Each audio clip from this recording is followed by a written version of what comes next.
Oh, girl, I want you to hear my girlfriend Brandy. That song I was telling you about. Yes.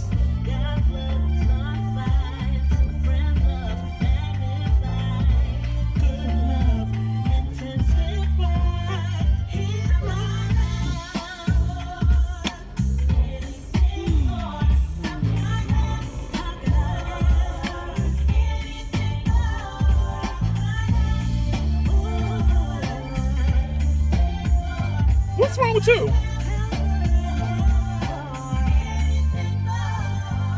What's wrong with you?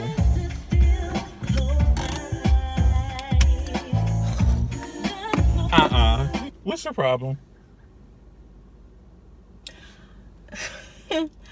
I just been looking at my life, things I've experienced, things I've gone through. Oh, you getting deep. Things I'm experiencing now, and I just see like a pattern of situations and circumstances that I've seen other people go through. I've seen it in my life, like a repeat. Okay. And I'm just trying to figure out, like, what is going on? That sounds like generational curses to me. What? Generational curses. You mad?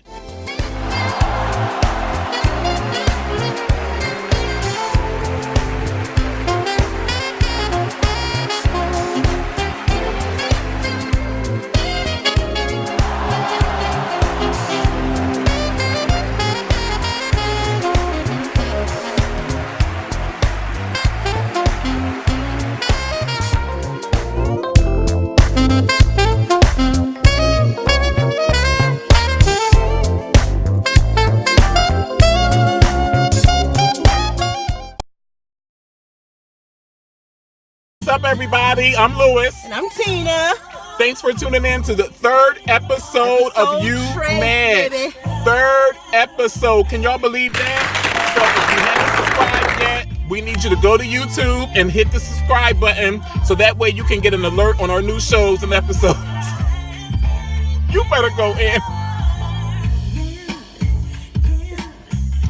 Today's episode, y'all, is going to be on generational curses.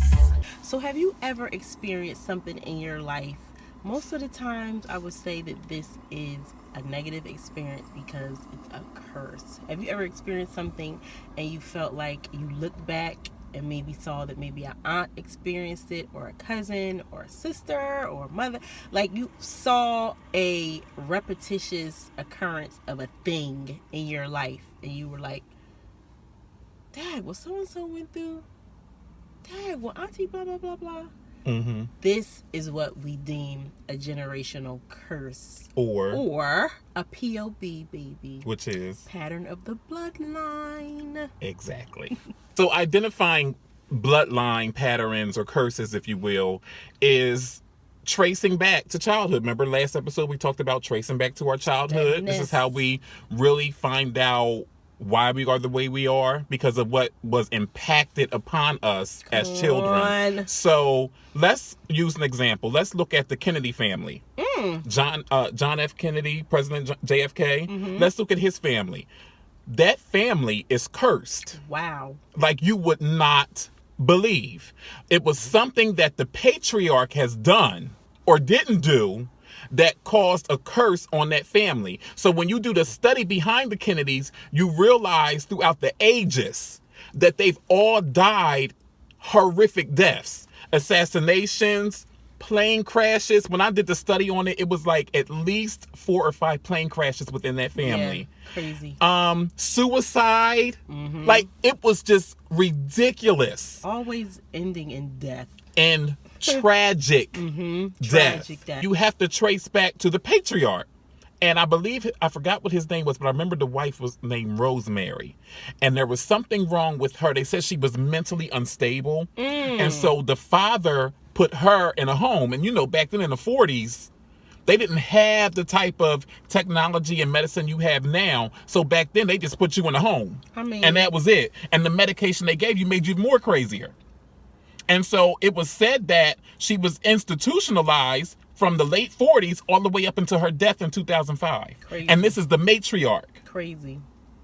So you always got to trace back to what are the traumas or the triggers that cause these things to happen? What are the breaches in our souls? I like to say a crack in your slab. You get The soul is the foundation. Go ahead with the points. 835,000. The soul is the foundation of who you are. And so whenever there's a breach or a crack in that soul, in seeps in all types of infestations. Oh my. Infestations could be alcoholism. Your father was an alcoholic, and you grew up watching your father beat your mom because he was drunk. What you gonna end up doing? Because point number one, beloved, what you don't heal, you will become. What you see your parents struggle with that hurts you to the core, if you don't get that healed and deal with it as an adult, you will become that. And it becomes a normal behavior to you. Exactly. So you don't see nothing wrong with it. Exactly. Like internally, every now and then you might be like, well, I shouldn't do, but it's all you know. It's all you've seen. It's all you've been around. So therefore, that's what you're going to carry out. Boom. Do you not know anything that you witnessed as a child that you hated? If you're not careful, you'll grow up to become that very thing. Be careful, beloveds. Now, wait a minute. Can we talk about word curses, though? Bring it on, because that's like a whole nother level. Branch of the generational curses. That's a whole nother level. It's another form of curse being put on your life. Yes. All the time by people. Oh, God. Who doom you. Oh. And wish you harm. Oh, God. Don't wish you well. Speak But smile ill in your of face. you. All the time. They wanna They do this in front of you. But the moment you turn your back, baby, they wish you doom. They don't wish you well, they wish you doom. Those word curses are powerful. And if you don't denounce them, baby. Did she say denounce?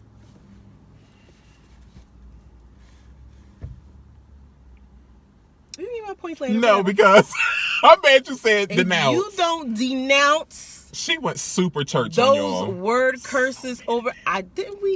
Did we already establish that I am the church? Dot. If you would stop denying Christ. Oh! Anyway, if you don't denounce, okay, let me say a different word. If you don't reject. There you go. For the people who backslid, if you don't reject these word curses over your life, oh my gosh, they will seep in, take root, and fester. Can I say something, beloved? Please interject. Because we're going to go ahead and make this social medialized for a second. Yes. Be careful what you post. Be careful when you get good news and you're eager to post it. Be careful when you get good news, period, and you're eager to share it with people that you love. Don't you know that jealousy is cruel to the... My mother always told me that. She said, Lewis, jealousy is cruel to the grave, baby. And it'll smile right up in your face. It will take a million selfies with you. It will go out to eat with you. It will buy you Christmas gifts and hang out with you your whole birthday weekend. But it's cruel to the grave, baby. And you better have some type of discernment. You better. To see who's really in your face and who's really in your corner. I promise you, and I learned that the hard way. Them things is powerful. They are so powerful because they can literally cripple you and whatever you set out to do. Exactly. That's but see, the key, Tina, the key to it is, it's not so much what you say, it's what you believe what you say.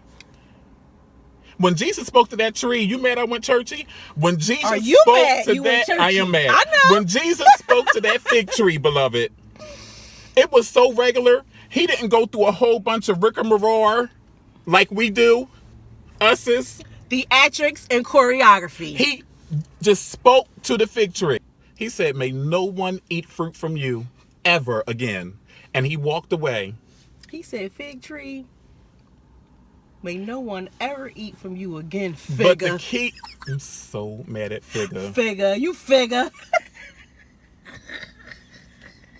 You mad? Well, here's the thing about word curses that you have to really realize. It's not so much what you say, it's what you believe what you say. And what you Jesus believed what he spoke. He knew without a shadow of a doubt that no fig would ever come to that tree ever again. And he walked away with no doubt. When someone speaks something over you and they believe it with all their heart, it's going to happen. And the only way it can't happen is through the protection of the blood of Jesus. But we ain't going to go that far. I'm just going to say that when you believe what you say without doubt, that's powerful. It will happen. Absolutely. I've read a story several years ago about a woman that was in church, and the pastor just happened to walk by and he heard her prayer. It was a prayer meeting, and he heard the girl praying, and it was like the Lord stopped him so he could listen to what she was saying. And she was literally trying to break up a marriage so that he would marry her. And the powerful thing about it was the marriage was already in shambles. And she was just adding more damage because she was believing with all her heart that this man was supposed to be her husband. I can't. Word curses. Word curses. Be careful what you post on social media, because the same friends, baby, I ain't talking about strangers. I'm talking about the people that know you and follow you on Facebook will see that status and start talking about you and speaking out, or I like to say spewing out. Speaking against negative words about what you're trying to do and your endeavors. Let me tell you this. When we started this show, the very first time I uploaded the first show, it was like I felt prompted to stop and begin to pray. And I started praying. And the one thing I said to the Lord, don't let no negative word curses by my so-called loved ones or hers stop what we're trying to do. And you have to have that type of wisdom to speak to God and say, I cancel out any negative word curses against me or my endeavors or my family and so on and so forth. Because people will speak against you and hug you, baby.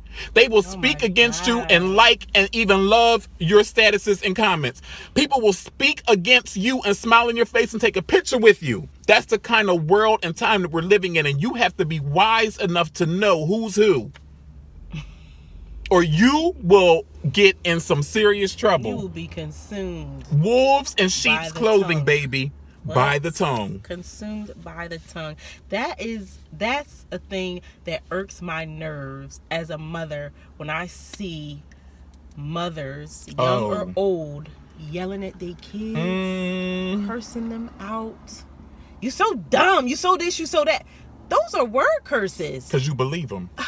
And you saying all this stuff. Meanwhile, the little poor innocent child, or even teenagers, like I've seen parents with teenagers, and I'll be like, yo, how in the world do you talk to your child like that? But that person will start to believe that. That stuff will be ingested and rooted, and it will just take form as life goes on. You gotta watch what you say. Because you gotta watch what you say. You really, like the tongue. Oof. Life and death itself. Ain't no lie in that scripture. None. There's not a lie in that. That tongue thing is so powerful. So just be mindful of what you say. Not only what you think, but what you say. And what you post. Because the wolves in sheep's clothing, beloveds, they are out on the prowl. Lurking. And they this close to you. Oh, God. That'll preach. That will Ain't preach. Ain't nobody walking by. Ain't no. And our neck, you know, I was about to say something. A person's tongue can give you a taste of his heart. So let's look at Ike Turner's life. Last episode we talked about Tina and how she was abused by him. But let's get to the real root of it. The aggressor. So let's go back. And again, last episode we talked about tracing our childhood, right? To the nest, baby. Because everything that was impacted on us was impacted in the nest that we grew up in. So Ike Turner, at a young age, witnessed his father savagely beaten and left for dead by a white mob. Ike Turner, at the age of 6, loses his virginity to a neighbor. Miss Boozy, baby. I can't. Ike Turner was also raped by 2 women before the age of 12. Raped. His mother remarries after the father dies. His mother remarries, and the stepfather is what? A drunk? And abusive. Boom. Always, baby, always trace back to the nest, because I promise you, you're going to find the answers that you're looking for. This is why Ike Turner was Ike Turner. It was the nest that he grew up in. He experienced things at such a young age that we wouldn't even fathom experiencing. Generational curses. Boom. Passed down. And it's amazing that even though the stepdad wasn't his bloodline father, he still, was affected by his actions. He still was a recipient, if you will, of his behavior. That's crazy. Just by being around. Marriage. Yep. Just by being around him and being brought up by him. Because it's the spirit behind the thing. I'm going to try so hard. I'm going to try so hard. Inheritance was so all the things. Spirit of inheritance. Because the spirit realm is potent. I said I'm going to try so hard. I'm going to try so hard. Because marriage unifies the body, beloved. So even though it ain't bloodline. Oh my God. That connection. Because the mother became one with the man, it still affects the child. Oh, God.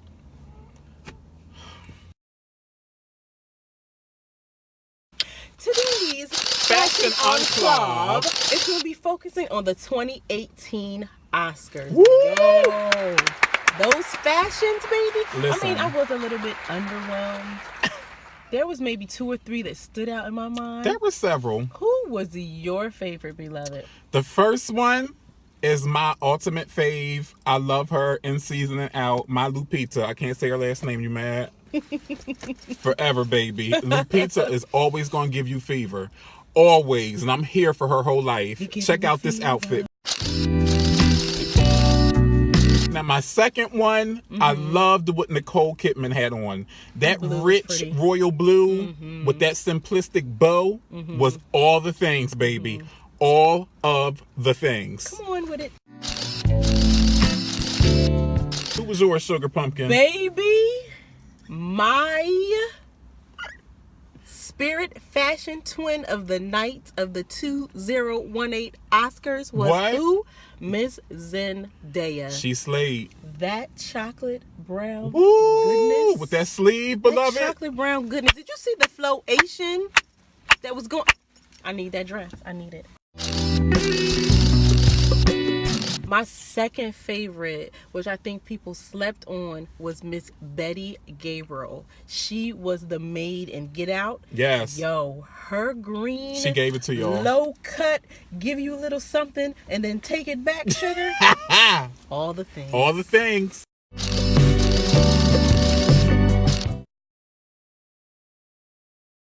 Okay, so I'll speak from a marital standpoint since I'm married. Okay. Now, if you experience certain things in your marriage, you experience abuse, whether it be verbal or physical, all that leads to mental abuse. If you experience even like financial hardship in your marriage, if you experience adultery in your marriage, you got to ask yourself, what is it in me that makes me choose these type of men? What is it in me that made me become attracted to this individual, that drew me to this individual? What was it? It was a spirit. And I won't say all the time, but I'll say most of the time, that spirit was implanted in you through your bloodline. If you are a woman who is physically abused, check mama, check auntie, check sister. Were they abused? If you are a woman who is habitually cheated on, even in your dating relationships, you're not even married yet. If you're experiencing abuse or whatever in these single dating situations, what is it that attracts you to these men? Them spirits have such strongholds on you. They will make you choose a thing that you don't even want, but because that spirit is somewhat already in you or around you, it'll attract. Spirits attract. They attract to each other. So you're going to choose something even if you don't want it. Stop it, elder. Even if you don't want it, that spirit in you is going to attract to it. You mad? Like having a family of women, a large family, and only 2 of them were married.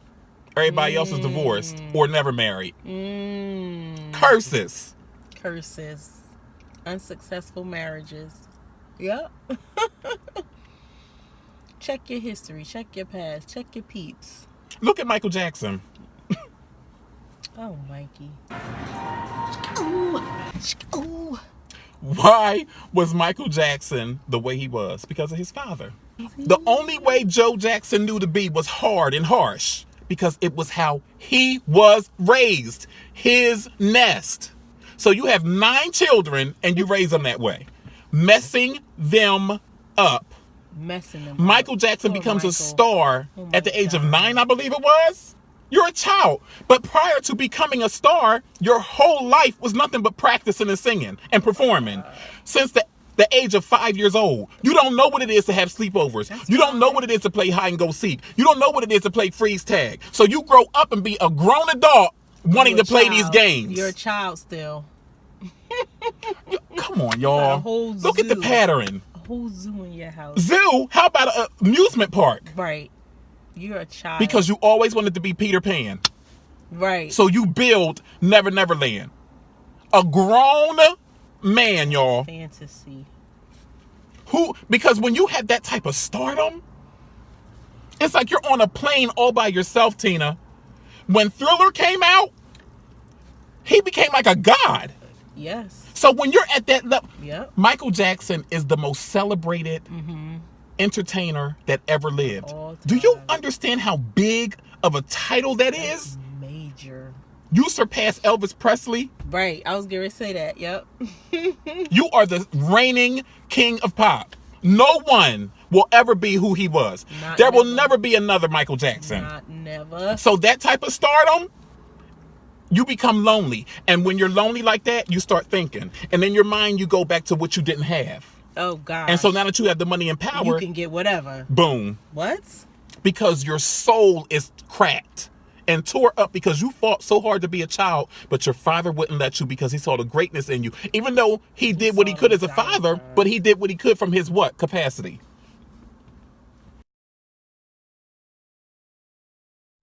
Hate unchecked becomes a disease. If you have that much hatred and unforgiveness in your heart towards a person, do you not know you can become ill? Oh, let's look at Whitney Houston. Oh, Whitney Hutton. Whitney Hutton. Now, those of you that truly know me, y'all know that. Oh, God. Do I have any tissues? Don't. Because Whitney Elizabeth Houston, I didn't play about her, okay? And her death impacted me like it did the world. It impacted me more because I understand spirituality. And when you're a spiritual person, you know that you see stuff differently. And you know there's life beyond this world. And you know you're exposed to all of that stuff. And so it just makes it deeper for you. And so when she came on the scene, Clive Davis was really into making her this pristine pop princess. And he did that. He accomplished that. But at the same time, she began losing herself because she was a ghetto girl from Newark. I mean, Jersey. Down the way. Jersey girl. Jersey. Because Whitney had a stardom that it was like a stardom that only Michael Jackson could accomplish and Prince. It was like that level of stardom that superseded anything we could ever imagine. She was a superstar. So when you had that type of life, oh my God, it's like the world, it's like you belong to the world. And that the stress of being pulled and the pressure of staying on top. That limelight. Oh God, and then being married to someone that's jealous of you. Oh God. Oh God. Oh God. That's your concoction for death. Oh God. All the way. Having to diminish yourself just to appease your husband, who was a has-been. If you got somebody in your life that you have to diminish who you are just to keep them there. What? To keep them happy? To keep their hands from around your throat? You're going to have to go, baby. You got to be out. What? Dim your light for what? For who? Hello? Bye. But it ended up chipping away at her. the essence of her. Even though the world held her up on such a high pedestal, she began diminishing because she succumbed to the drugs. Wow. Which was nothing but the pressure of being Whitney Houston. The limelight. And loving God. Whitney loved the Lord. But the pressure of being that kind of star, of having so many yes men, that's another thing. Be careful who's in your circle, because them yes men people will kill you faster than drugs could. Them yes men will see you hitting a brick wall and won't tell you. They will again say things and do things to appease you. They'll appease your celebrity so they can stay there, because they ain't gonna do nothing and feed off of it. And that's gonna cause them to be kicked out the circle. They'll love you until they have no more need of you. When you ain't doing nothing for them no more, deuces. So I'm using all these examples so that you will see, and let's deal with the curse of it. So Whitney dies in the bathtub. Oh my God. After taking drugs. Now this is the night of the Grammys. Mm-hmm. She trying to relax, get ready for the Grammys. She called Kim Burrell, left her a message because she couldn't get through to her.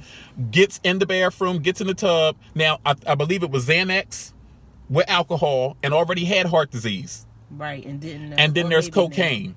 Mm-hmm. All of that mixed up. And you know what that was from? The pressure of trying to be the voice again. Because she lost her voice due to her choices. So the pressure of trying, because I believe that day she had a conversation with Clive Davis that day at the hotel about at his party, about trying to get that voice back, doing exercises and, you know, doing whatever she could that would bring that voice that she once had back so she can hit her higher notes. So the pressure of all of that, what you gonna do to relax? So here we go. Now she leaves this world. 3 years later, her only child does what? Overdose in a tub. Because Bobby Christina, all she knew was what? Drugs. That's so sad. 3 years later, you die the same way. So sad. Come on, y'all. Do y'all see the pattern? Let me tell you something. I'm going to go real deep with this. Spirits, baby, are what causes the curses to flow from person to person. And they love to do it in the bloodline. So when you die, the spirit of that struggle, whatever the struggle is, seeps out of that person's body and goes into the next bloodline relative and makes his home there. Because spirits have to have a human body to operate in. If they're not in a human body, they're tormented. Now, I'm not going to go deep like I really want to. Oh, I want to. You already in there. As to why spirits are tormented when they're not in a human body. But we'll deal with that down the line. But the thing is about spirits, whatever the struggle is, be it alcoholism, gluttony. I mean, we can go down the line. Obesity, all types of stuff. Whatever the bloodline spirit is. Yeah, gambling. I was trying to be nice. No, stop it. I know. Whatever that is, when you die or the person dies, that spirit seeps out of the body and goes into the next person in the bloodline. So that's how it continues from generation to generation. It's a pattern. You were raised by an abusive parent. Guess what you become as an adult? You was raised by an alcoholic parent. Guess what you become? Or you marry that. Let's look at choosing a church or a leader. You got to be careful, even with who you sit under. Because whatever the weakness of that leader is, the proclivities, it will manifest itself throughout the ministry. You'll see it. So if the leader is jelly-backed and weak-kneed and don't have no backbone and lets women run all over him, guess what? You're going to have a church full of men jelly-backed. And the women running everything. I mean, we run the world, girls. We run the world, girls. Whatever the weakness or what proclivity of the leader is, it will manifest itself in the church. So you even have to be careful with that, because if the leader is doing things, even the family, God is so serious about leadership in the church, it even goes down to the first children. If the first children live like heathens and they doing all types of stuff outside of the church, don't you know it's going to affect the entire body? And you wonder why you have to sell dinners. You got to have all types of benefits just to raise money to keep the church open. Because spirits clogging up the ministry because of what the first family as a leadership is doing. The children and the first family are leadership. And Absolutely. so when they live crazy, it affects you. Even something is not simple, but even down to their attitude. If they're mean, I'm telling you, if Tina, they're honorary, if they're egotistical, the like all of that potency stuff. of the spiritual world. That's how potent it is. That's why God is serious about relationships, marriages, who you set under in a church, who you connect with in friendships. He's serious about that thing because the things that they do can hinder you. They are soul ties. Or bless you. Soul ties. Now, I wasn't even trying to go there because that's another episode. Because you're sitting under this stuff, yo. It's sort of a marriage, You Tina. commit yourself to this person. It's like a marriage. When you commit yourself to them, you commit yourself to all they junk. So for those of you who marry outside of the will of God, and you're doing everything you know how to do, and the other party still won't get themselves together. Because the struggle is real in these streets. Listen, don't you know you can fast, pray, and all that type of stuff and do everything in the book that you're supposed to do and still won't see your destiny come to fruition because you're married to the curse. If you don't get rid of the accursed thing, and God is a God of love. I promise you he is, but he don't play at the same time. So if you connect yourself to the accursed thing, that's a marriage, that's a wayward friend, anything, that's a church that God has already benched but allows to continue, that's another subject. Oh, God. If you connect yourself to the wrong accursed thing, you curse your life. And there's nothing that God can do for you until you realize that you're connected to a curse. Because when Joshua in Joshua 7... Come on, scriptures. There was a battle that they lost. I forgot what the battle was, who the nation was that they were up against, but they lost that battle. And Israel was not used to losing battles because they had the living God on their side.